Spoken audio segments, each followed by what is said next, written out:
Good afternoon, folks. Mike Wells, your World Explorer. Today is May 22nd, 2024, and we're looking at our Dioscorea alata yam vine bed. Okay, last year I took the remaining vines and buried them underneath of these leaves in detritus, which were inoculated with beneficial bacteria and beneficial fungi. These actually go deeper into the ground because I wanted this bed to have plenty of space for the yam to expand underground. So it's more like 16 or 18 inches in total. What we're going to do is we have some new leaves and whatnot over there in those garbage cans that you can see in the distance. And we're going to cover the yams that have already kicked off. Now these are my backup plan. They started growing last week out of these containers. I just had them here curing, but they're still alive. So here they are growing, and they've actually gotten quite long. If you look here, a couple of them, especially the large one. This one should produce a massive yam this year off of one of these little things down here that you see. One or two of these are going to grow to a massive size. At least that's the hope. But last year it already produced a pretty large few yams, if you will. We've got some decent sized ones there, but we only grew those in this sugar sand. So it's kind of compact where they were growing. However, they did produce. But this year we're going to try this whole experiment over here. Hopefully with the increase in nutrients and the grow medium being so fluffy, these should do well. So let's get started. Now we have these ropes, 4 of them, that we're going to be staking into the ground over here because I want these ropes to behave as previous existing vines so that the yam vines can grow up the ropes and climb into the tree, because what they're going to be doing is competing for the sunlight. So they want to grow toward where the sun is. So they'll grow up into the canopy of the oak trees and grab sunlight that way. You'll see later on this year they're going to get pretty massive, and they're going to produce a lot of bulbils, which I will have available for sale online. And as you can see, the bulbils, they last through the winter. These guys aren't dead. They're very much alive. So that should tell you something about the life expectancy of these vines. What did disappoint me, though, was that I took the main vines and buried them under here. I was thinking that they might produce some offspring, but they produced absolutely nothing, which is shocking to me, because if you snip the vines between the leaflets and you plant the fork in the where the leaf grows out off of the vine, you plant that fork, the success ratio of new vines is incredibly high. I have some videos that feature that experience at the top right of this video in that link, and it's at the end of the video. So take a look at the Dioscorea alata yam vine backstories, and you will see how to propagate your Dioscorea alata yams using the vine itself.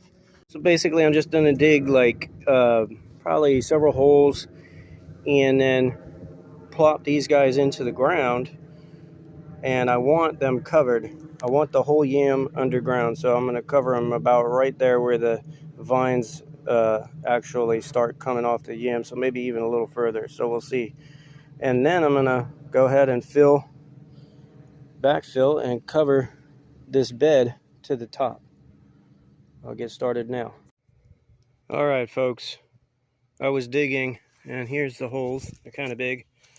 See what happens with those, but I found a vine that was actually growing out of the ground here already, so at least we got one from last year's efforts of placing the vines under this grow medium. But you see how far down that grow medium goes. It's pretty good amount. Now we'll go ahead and place our yams in the holes. All right, now we have them in the holes. That one I've already backfilled. That's the huge one. You can see the vine.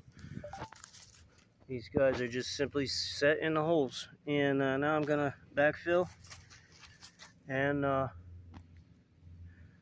hopefully we get some tremendous production this year. I think we will. These things are hard to kill.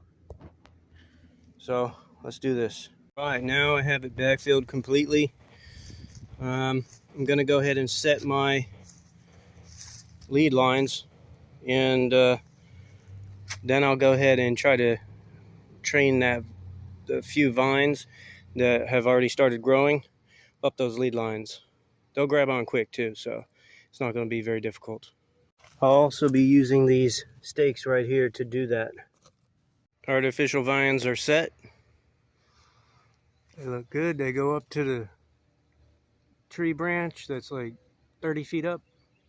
All right, now we got the vines trained onto their artificial vine counterparts.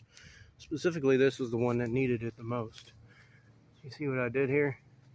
That vine is going to take hold on its own. I don't have to do anything else from here. I might have to reset it if it's windy, but for the most part, that vine is absolutely going to take hold of this. And then we're going to get a whole bunch more vines that join these vines. It's going to be real spectacular. See a lot of green on these vines real soon here because the rainy season has kicked off. So if you look at the base of the tree, right, a lot of times squirrels will find these, they're considered like the secondary air potato, but it's the Dioscorialata type of air potato. It's not the other one. So these bulbils, they'll grab them, carry them to the tree that they live in, and the bulbil will fall from the squirrel's mouth onto the ground somewhere near the trunk. Well, they end up grabbing onto the trunk, rolling up around the trunk, growing all the way up the trunk, and then the vine will oftentimes drop down and grow down the trunk and touch the ground, okay? Through that whole process, the vine is producing bulbils at these knots, at these where you can see right here where the leaves grow out. So it grows new bulbils and they drop down here. Well, this vine dies once the winter comes, right? But it leaves behind the skeleton. It's still hanging from the tree. Well, the following year when May comes around in this particular location in Florida, that's when the temperatures are high enough, long enough to induce the growth from the bulbils. And they shoot the vine out of the ground, which then grabs onto the old vine that was hanging from the tree.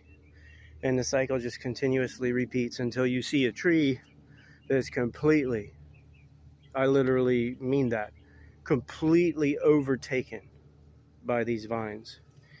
Thanks for watching. Don't forget to like and subscribe as it helps the channel grow. And stay tuned as I'll keep you updated on the progress of this new grow setup for these Dioscorialata vines. Have a great day.